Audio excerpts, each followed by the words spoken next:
So I'm an ear, nose, throat surgeon and an innovator. So I'm one of these growing category of people called doc entrepreneurs. In my specific case, doc e-entrepreneur, because of the capital E-N-T.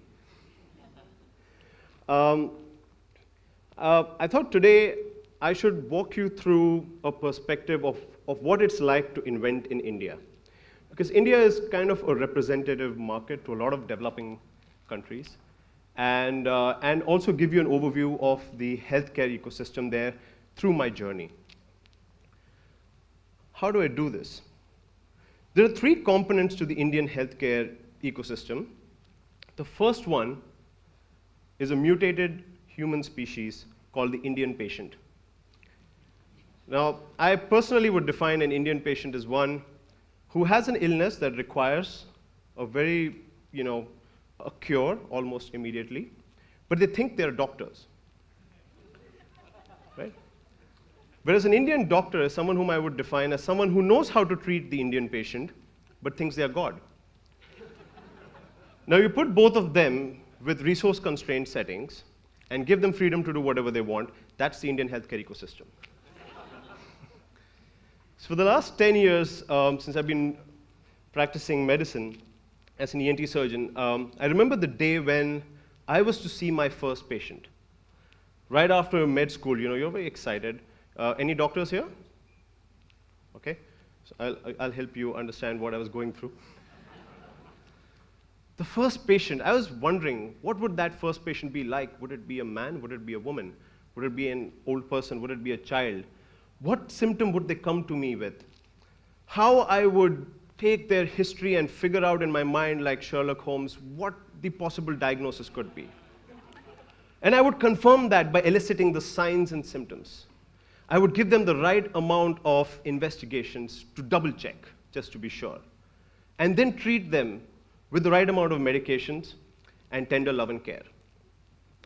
I was sneaked in to the back entrance of a 500-bedded general hospital in a rural part of the country, India. And there was a very terrified and anxious-looking compounder or attendant greeting me. His only concern was, did I have breakfast? I could see a door on the other end of the room, which was kind of holding something really strong and powerful. I didn't know what it was. He just says, "Doctor, are you ready?" I said, "Yes." He unlatches the door, and I kid you not, there were over 100 people in the room, just flew in like swarm of an ocean, and they're all talking at the same time. They all have slips in their hand, and they're all telling their symptoms, and they want me to treat them together at the same time. If I would hear fever, I would give them a paracetamol. If I would hear pain, I would give them a painkiller. If I didn't know what it was, I would send them for a test till I figured out what was happening. This is a very, very common scenario in India. There is one doctor for 1,700 patients. World Health Organization recommends one doctor for 1,000 patients. It doesn't sound this bad, but it does become bad when 90% of your doctors are concentrated only in the 3 or 4 large cities of the country. And the rural areas don't have these doctors, but they have lots of patients because a country like India, 80% of the population is in villages. And this proportion gets skewed exponentially to leave a situation like this. It gets worse.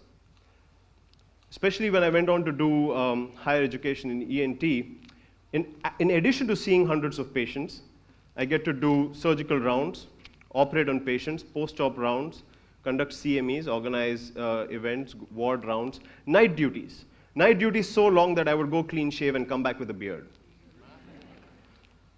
And there would be rural duties where we would go to rural places and, I remember I once went with a senior doctor and there was this patient who came with laryngitis, with sore throat. They kind of talk like this, right? And you know how the seniors always have a tendency to kind of test your knowledge and rag you a bit, right? I was, when somebody has a throat lesion in many parts of India, especially the ENT community, still uses a mirror and a headlamp. And they kind of open the patient's mouth, put that mirror inside, and look at the reflection of the mirror to see what the vocal cords look like. So this senior of mine calls me and says, "Jagdish, come here. Tell me the findings of this patient." I performed the mirror examination. I couldn't make out anything. The mouth is fogging, small mirror. I didn't know what to do. But I couldn't say that I don't know what the finding is, so I said the most common thing one would say. I said, it's normal. He said, great, because I couldn't make out anything myself. And then I got worried. I was like, no, we need to treat this guy. I thought you knew what you were doing.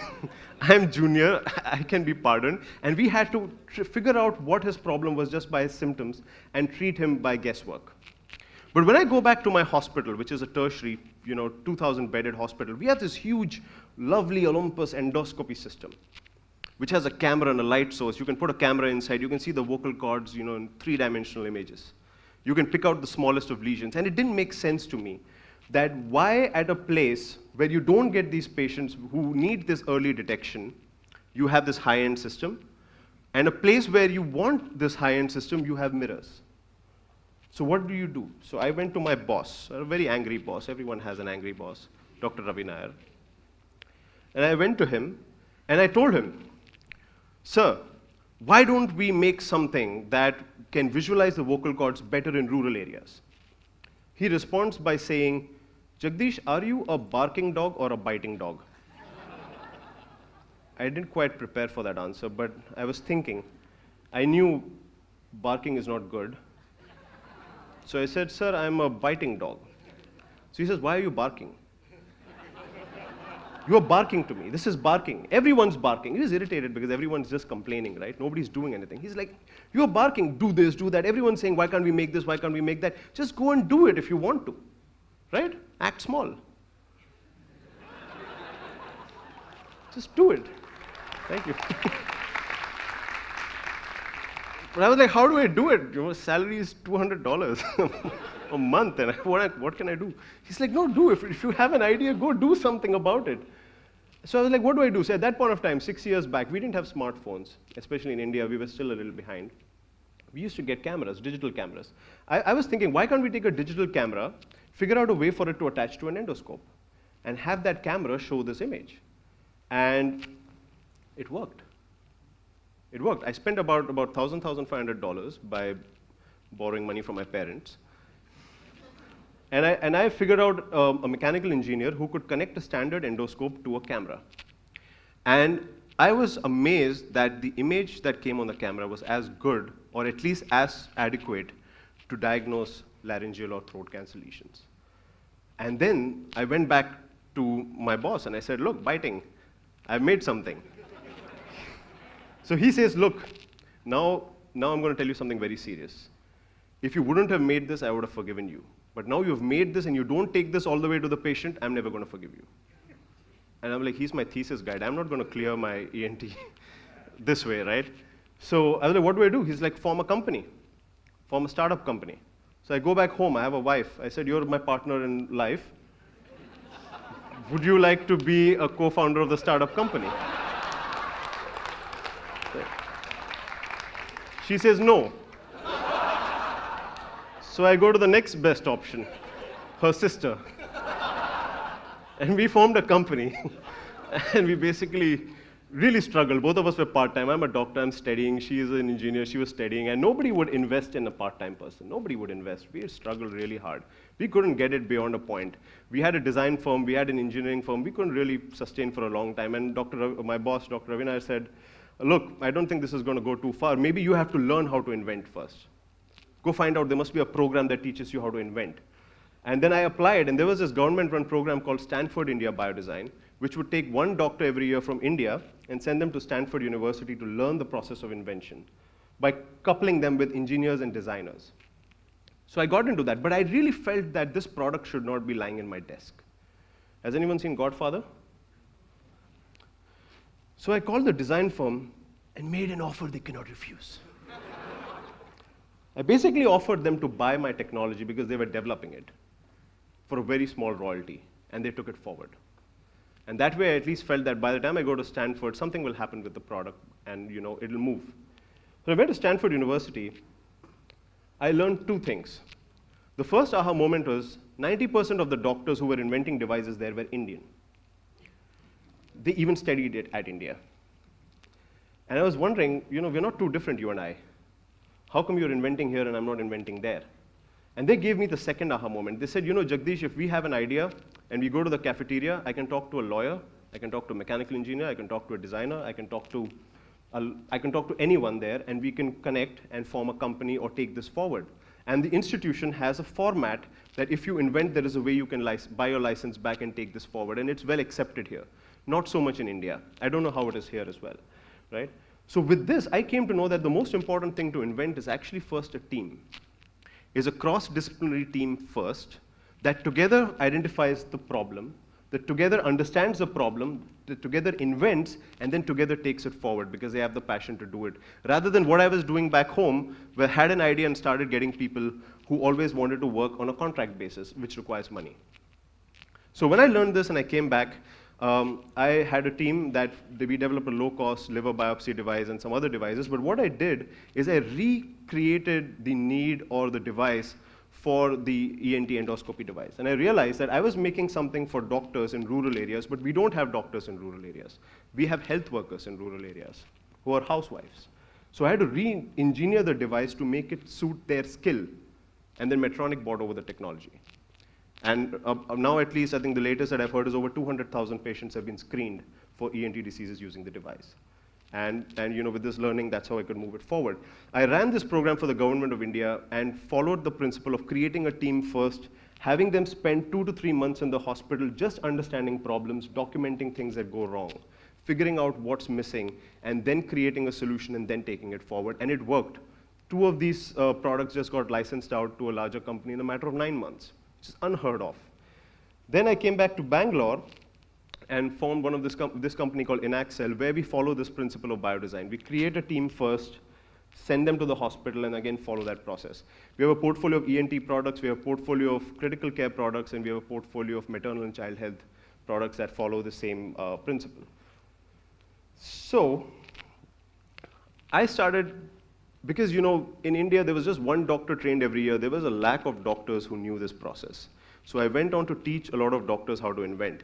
And one day Dr. Ravi Nair, my boss, invites me to speak at his hospital. He was the dean of a cancer hospital. And I give a talk to about, 50 doctors. I get a standing ovation at the end of it because they didn't know this information of how they can develop technologies by working with teams. I was waiting for a nice pat on my back from Dr. Ravi Nair. You know what he said? He said, "You're still barking." I was like, what? Look at the number of devices I'm developing. I've got teams and I'm not barking. He's like, you're barking about it. All I could hear you do is bark. How many places can you bark? How many hospitals are you going to go and bark? How many doctors are you going to bark? So I'm like, what should I do? It's like, write it in a book. So I did.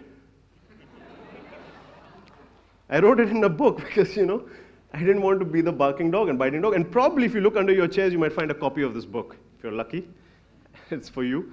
And maybe I could just hand a couple of books to ones who are laughing the most. I'll give it to you. Okay, I'll give you one, and maybe I'll give you one. Thank you. Right, great. So I wrote this book so that more doctors and engineers and designers could understand the process. This book is not full of successes, it's full of failures, it's full of challenges, but that's what nobody knows.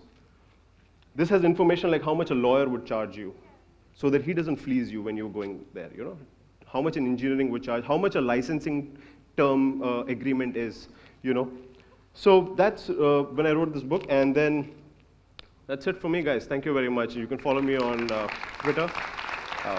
Great. Thank you for having me here. If you've not guessed, I'm also a stand-up comedian. I have a YouTube channel. Please do like, share, and subscribe. That's what I learned. You have to market yourself. You have to sell yourself, right? Open to any questions later over coffee, but thank you very much for being a lovely audience. Thank you.